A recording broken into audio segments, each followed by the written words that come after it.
jadi ini adalah aku dan teman-teman aku. Kita adalah teman dekat saat kuliah dulu. Sekarang kita sudah menjadi sarjana dari Trisakti School of Management dan bekerja di perusahaan yang berbeda-beda. Perkenalkan, ada Sasa, Hana, Najma, Sinta, dan Takarin.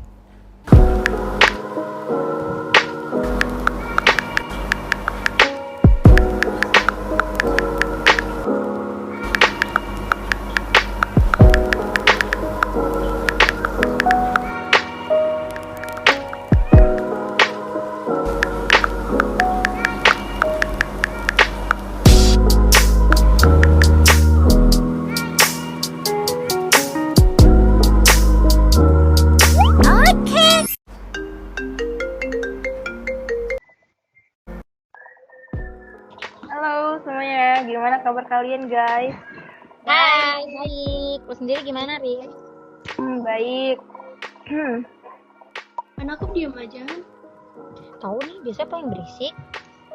Ada apa sih? Coba sini cerita. Gue lagi pusing nih. Di perusahaan gue tuh lagi ada program cost down. Jadi berbagai divisi tuh harus cari cara buat nurunin cost. Gue kan di divisi keuangan. Kalian ada ide nggak sih? Gue juga lagi ada kendala nih. Gue sama Hana kan kerja di bank. Kadang transaksi lewat bank terbentur masalah libur, apalagi akhir tahun. Bank biasanya butuh libur lebih banyak. Lo ngalamin gini juga nggak sih, Han? Iya, Sin. Itu juga. Ya, kalian kudet banget. Coba jelasin, Kak. Mending lu ganti sistem deh, Han. Gua saranin ganti jadi sistem blockchain aja. Soalnya blockchain itu nggak kena biaya transaksi, jadi pas kan buat program cost down di perusahaan lo. Oh ya, Sin, lu juga ganti sistem aja. Soalnya kalau lu pakai blockchain, gak bakal tuh ada hambatan pas lagi libur. Bener tuh kata Najma. Dan Sasa, mending lu ganti sistem jadi blockchain dari sekarang. Soalnya blockchain itu mudah, murah, dan real time. Jadi, blockchain ini sendiri adalah suatu teknologi baru yang dikembangkan untuk sistem penyimpanan data digital. Seperti namanya, nantinya data-data baru akan disimpan ke dalam sebuah blok yang akan membentuk suatu rantai. Tetapi jangan khawatir karena data-data lama tidak akan pernah hilang.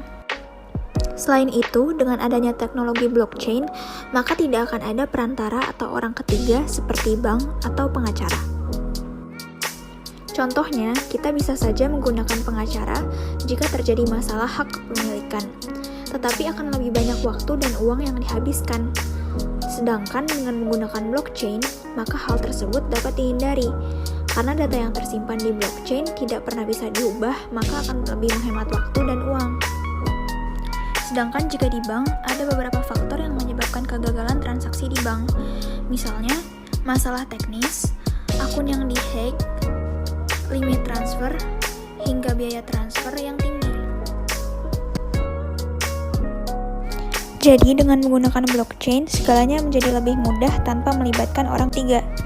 Selain itu, blockchain secara teknologi juga sedang dikembangkan di berbagai bidang.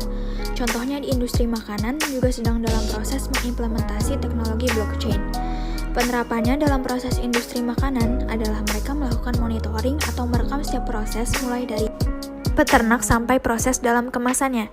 Dengan blockchain, mereka bisa mengetahui setiap item yang mereka gunakan bersumber dari peternak yang mana, sehingga dampaknya ketika ada masalah, mereka bisa menelusuri secara konkret dan transparan. Contoh lainnya, blockchain juga sedang dikembangkan oleh para pebisnis dalam industri pertanahan. Perusahaan menggunakan blockchain untuk mengatur alur terkait pertanahan, mulai dari end customer, calon pembeli tanah, notaris, BPN, dan lain-lain. Banyak sektor yang sedang mengembangkan blockchain. Sebagai teknologi yang efisien, blockchain dapat digunakan dalam industri telekomunikasi, pengawasan lingkungan, transportasi, perbankan, bahkan pemerintahan. Masa depan Indonesia sendiri juga terdapat di blockchain, karena teknologi ini mampu meningkatkan kesejahteraan masyarakat.